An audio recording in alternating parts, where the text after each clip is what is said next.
Genesis 1, Creation of Earth and Life. In the beginning God created the heavens and the earth. Now the earth was formless and empty, darkness was over the surface of the deep, and the Spirit of God was hovering over the waters.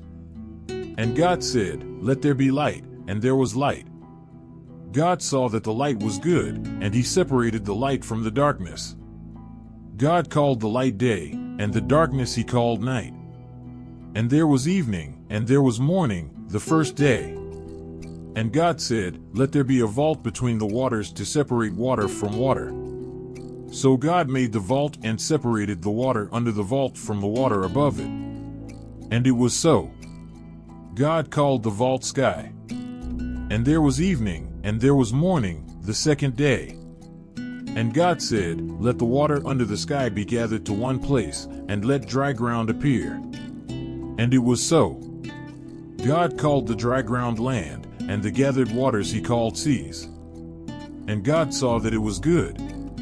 Then God said, "Let the land produce vegetation, seed-bearing plants and trees on the land that bear fruit with seed in it, according to their various kinds." And it was so. The land produced vegetation, plants bearing seed according to their kinds, and trees bearing fruit with seed in it according to their kinds. And God saw that it was good. And there was evening, and there was morning, the third day. And God said, "Let there be lights in the vault of the sky to separate the day from the night, and let them serve as signs to mark sacred times, and days and years, and let them be lights in the vault of the sky to give light on the earth." And it was so. God made two great lights, the greater light to govern the day and the lesser light to govern the night. He also made the stars. God set them in the vault of the sky to give light on the earth, to govern the day and the night, and to separate light from darkness. And God saw that it was good. And there was evening, and there was morning, the fourth day. And God said, "Let the water teem with living creatures, and let birds fly above the earth across the vault of the sky." So God created the great creatures of the sea, and every living thing with which the water teems, and that moves about in it, according to their kinds, and every winged bird according to its kind. And God saw that it was good. God blessed them and said, "Be fruitful and increase in number, and fill the water in the seas, and let the birds increase on the earth."